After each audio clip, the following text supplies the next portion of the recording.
incontournables dans le domaine agricole et mondial, mais aussi et surtout de minerais exceptionnels et très rares au large de ses côtes maritimes du sud. Tous ces minerais se retrouvent sur la surface du mont Tropique, un ancien volcan vieux de 119 millions d'années et qui est devenu aujourd'hui l'endroit le plus riche et le plus convoité au monde par les plus grandes puissances. Cette imposante montagne marine de 3000 mètres de hauteur située à 1000 mètres de profondeur se situe à 290 miles marins des côtes marocaines. Les analyses montrent que la croûte extérieure de cette montagne est composée de tellure pure à 98%. Cette quantité serait supérieure de 50 000 fois à celle de tous les dépôts qui existaient sur Terre jusqu'à maintenant. Cette quantité suffirait à elle seule à équiper plus de 250 millions de voitures électriques. Ce minerai est aussi indispensable à l'élaboration de cellules photovoltaïques. D'après des chercheurs britanniques qui ont étudié la chose, le gisement serait estimé à plus de 6000 tonnes et serait le plus grand au monde, soit plus de 25% des réserves mondiales connues. En plus, cette montagne sous-marine abriterait suffisamment de cobalt pour construire plus de 250 millions de voitures électriques, ce qui représenterait actuellement 50 fois la flotte mondiale de ce type de véhicules. C'est d'ailleurs ce qui a poussé l'Union européenne à considérer formellement ces minerais comme des matières premières hautement stratégiques. Par la suite, les Espagnols avaient envoyé des expéditions exploratoires, mais non plus pour chercher ou prospecter la zone du mont Tropique, mais pour documenter une demande d'extension de sa zone économique exclusive, à l'ONU, en se fondant sur la continuité du plateau continental, l'extension maximale étant de 350 miles marins selon la convention de Montego Bay. L'Espagne en fait voulait annexer de cette manière le mont Tropique, qui est situé à peu près 269 miles marins de la limite méridionale des îles Canaries. Or, pour le Maroc, et selon cette même convention de Montego Bay, les îles d'un État n'ouvrent pas droit à une ZEE, ou zone économique exclusive, mais à une mer territoriale de 12 miles marins, à peu près de 22 km, et que les Canaries sont dans ce cas, puisqu'il ne s'agit pas d'un État archipel comme par exemple le Japon, ce qui revient à dire que le mont Tropique ne peut être annexé à la ZEE des îles Canaries. Devant cette offensive espagnole, le Maroc avait décidé de réagir rapidement pour fixer définitivement ses frontières maritimes en conformité avec le droit maritime international.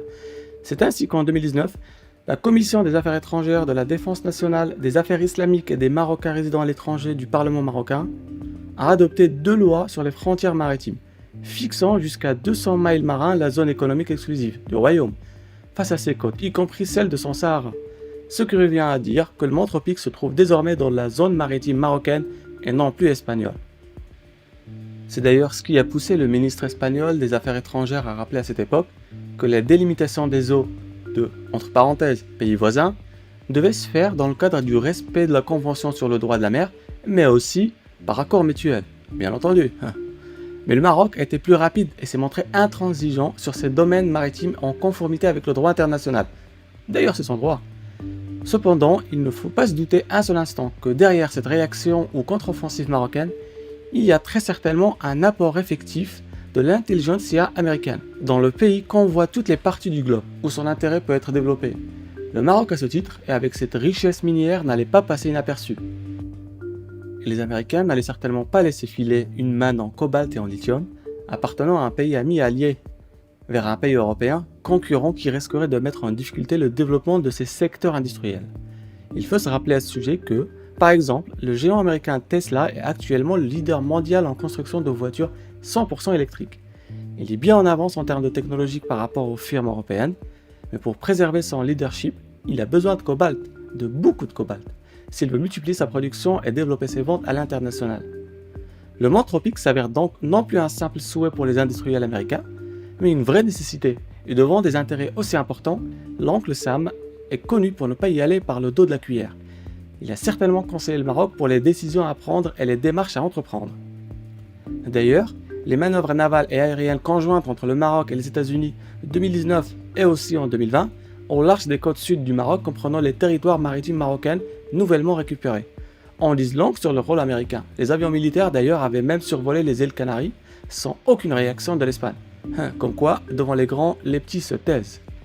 Ce qui explique en partie la réaction anti-marocaine de l'Allemagne aussi, qui voyait ses richesses très chères à ses usines de voitures filer entre les mains d'un pays européen allié pour aller vers une puissance concurrente dans le domaine de l'industrie automobile. Voilà Un premier volet qui peut expliquer aujourd'hui pourquoi les Américains et les Anglais surtout font l'avocat de notre pays face à une Europe concurrente, vieillissante et surtout fatiguée. C'est pourquoi aussi les États-Unis ont intérêt à reconnaître la marocanité du Sahara pour pouvoir exploiter ultérieurement avec le Maroc le mont tropique de manière tout à fait légale et incontestable. Voilà pourquoi aussi la mafia hispano-algérienne voulait à tout prix prendre au Maroc ses territoires du sud, dans le but d'avoir accès sur l'océan Atlantique et pouvoir réclamer le droit sur ses richesses maritimes. Bon, pour l'Algérie, il y a aussi le fait qu'ils souhaitent transiter leurs ressources par l'Atlantique. C'est plus proche que la côte méditerranéenne. Enfin, l'Algérie aura tout perdu d'ailleurs et continuera à perdre toutes ses cartes face à un Maroc qui a damé ses pions en s'alliant aux Américains, Anglais et Israéliens, au lieu de continuer à compter uniquement sur ses accords économiques avec l'Union européenne qui ne servent plus à rien.